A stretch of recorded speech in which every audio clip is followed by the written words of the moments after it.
हेडलाईन्सचे प्रस्तुतकर्ता आहेत रामबंधू लोणचं. आता प्रत्येक जण जिंकेल. रामबंधू लोणचं. प्रत्येक बरणीवर संधी चारही संधी धमाकेदार. आता रामबंधू लोणच्या सोबत प्रत्येक जण जिंकेल.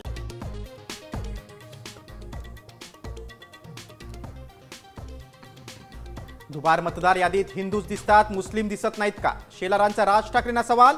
वोट जिहाद करू नका, विचार वापसी करण्याचं आवाहन. ठाकरे बंधूंनी लांगुल चालनाचा रोग लावून न घेण्याचाही सल्ला.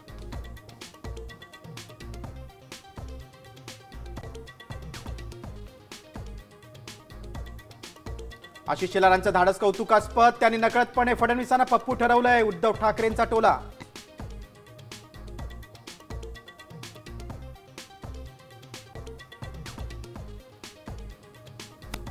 बीडमध्ये पुन्हा मुंडे विरुद्ध मुंडे सामना रंगण्याची शक्यता. अजित पवारांच्या स्थानिक पदाधिकाऱ्यांचा स्वबळाचा नारा.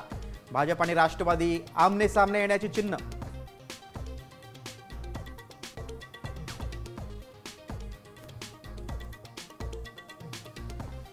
शिरूरमध्ये चिमुकल्याच्या मृत्यूनंतर बिबट्याला गोळ्या घालण्याचे वनविभागाचे आदेश. शार्प शूटर टीमकडून. पिंपरखेडमध्ये शोध तर मंचरमध्ये ग्रामस्थांचा रास्ता रोको.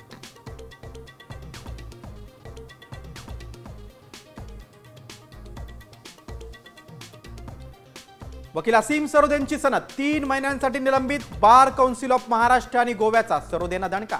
विधानसभा अध्यक्षांवरील भाषण भोवलं.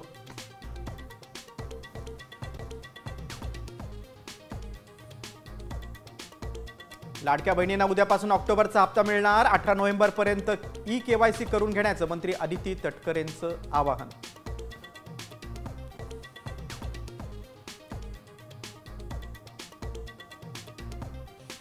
पहिल्या जगज्जेतेपदाला गवसणी. भारताच्या लेकींनी करून दाखवलं. विश्वचषकावर कोरलं सुवर्णाक्षरांनी नाव. देशभरात जल्लोष. पंतप्रधानांनी केलं खास कौतुक.